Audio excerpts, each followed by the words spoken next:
दिसंबर का महीना है और ठंडी भी खत्म धीरे-धीरे होने ही वाली है। यानी कि दिसंबर का महीना, जनवरी का महीना ये ठंड के लिए बहुत ही काफ़ी माना गया है। ऐसे में किसान भाइयों का सवाल होता है कि इन 2 महीनों के में हमें कौन-सी सब्ज़ी का खेती करनी चाहिए या फिर कौन-सी फसल लगानी चाहिए जिससे कि हमें अच्छा खासा मुनाफ़ा हो और हमें कम लागत में अच्छा खासा फ़ायदा होने लगे और मंडी से भी अच्छा खासा भाव मिलने लगे। तो किसान भाइयों अगर आप अगेती खेती करना चाहते हैं तो अगेती के लिए मैं चाहूँगा कि अगर अगर आप अगेती खेती करना चाहते हैं तो अभी आप खीरे की खेती कर लीजिएगा, ककड़ी की खेती कर लीजिए, तरबूज खेती करिए, खरबूज खेती कर लीजिए। ऐसे खेती की करने के लिए मैं इसलिए कह रहा हूँ कि अगर आप अभी दिसंबर और जनवरी के मध्य में इन सब बीजों की रोपाई अगर करते हैं तो कहीं न कहीं आपको फरवरी के लास्ट वीक तक और मार्च के शुरुआत में आपको खीरे भी आपको तोड़ने लायक हो जाएँगे, ककड़ी भी तोड़ने लायक हो जाएगी और तरबूज भी खुद तोड़ने लायक मिल जाएँगे और साथ में आप खरबूज भी तोड़ के मार्केट में ले जा सकते हैं। यानी कि आप मार्च का महीना शुरू होने तक में आप अगेती खेती करके महीने का लाखों रुपए अच्छा खासा मंडी भाव पा सकते हैं। चाहे वो खीरे की हो, चाहे ककड़ी की हो, चाहे तरबूज की हो, चाहे खरबूज की हो। तो किसान भाइयों बहुत सारे किसानों का सवाल था कि हमें कौन-सी खेती करनी चाहिए जो कि दिसंबर और जनवरी के महीने हम करें तो हमें जा कर के मार्च या फरवरी में 2 से 3 महीनों के अंदर हमको अच्छा खासा फ़ायदा हो, बहुत ही अच्छा खासा मुनाफ़ा भी हो। तो किसान भाइयों मैं आप लोगों को इन सभी यानी कि अभी जनवरी और फरवरी का महीना है, इसमें भी सब बारिश भी हुआ है और ठंड भी हल्का-सा पड़ रहा है और गर्म भी है। इस वजह से कई सारे पौधे गल भी जाते हैं। ठंडी से जगह से और कई जगह बारिश भी हो रही है।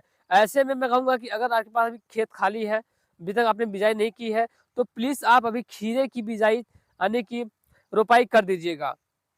खीरे की रोपाई करेंगे तो आपको कम से कम खीरे का पौधा आपको फल देने के लिए 60 दिनों के अंदर 45 दिनों के अंदर तैयार हो जाएगा और आप अगेती खीरे ले जा करके तब गर्मी के मौसम में मार्केट से अच्छा खासा मुनाफ़ा कमा सकते हैं।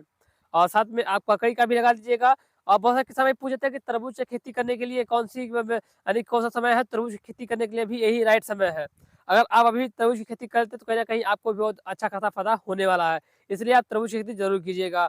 तरबूज खेती करने के किसान भाइयों मेरा कहना है कि कुछ ज़्यादा मेहनत नहीं लगती है सब चीज़ों में।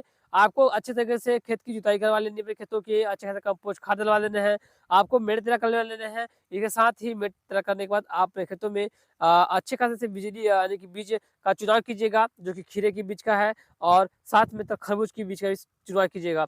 खीरे के बीज में आपको ज़्यादा कुछ नहीं लगता है, आपको छिटवा के खीरे के बीज मिल जाएगी मार्केट में, वो ले लीजिएगा या फिर अगर आपके पास खीरे का बीज नहीं है तो आप मार्केट से खीरे का बीज ब्रांडेड यानी कि हाइब्रिड खीरे का बीज बीज ले सकते हैं। अगर आपके पास खीरे का बीज नहीं है तो आप आपके घर में खीरे का बीज नहीं भी मिलेगा तो आप मार्केट से खीरे का बीज ले सकते हैं। ककड़ी के बीज ले सकते हैं, इसमें ज़्यादा खर्चा नहीं लगता है, कम खर्च में अच्छा मुनाफ़ा होने वाला है। रही बात तरबूज की तो जो किसान भाई अपने यहाँ तरबूज लगाने की कोशिश कर रहे हैं, तो तरबूज की खेती कर सकते हैं, उन्हें भी अच्छा खासा मुनाफ़ा होने वाला है। तो ठंडी के महीने यानी कि जनवरी और दिसंबर के महीने में आप ककड़ी, खीरा और तरबूज की खेती ज़रूर कीजिएगा और साथ में खरबूज कीजिएगा। 3 खेती से अगर आप करते हैं तो कहीं न कहीं आपको फरवरी के लास्ट वीक तक आप फसल को निकाल कर मार्केट में जाकर के बेच सकते हैं, अच्छा खासा मंडी भाव देखने को मिलेगा।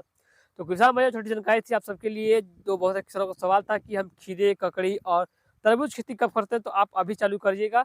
तो कहीं न कहीं आपको फरवरी में हार्वेस्टिंग होने शुरू हो जाएगा। आप अच्छे मंडी से अच्छा खासा भाव मिलने लगेगा।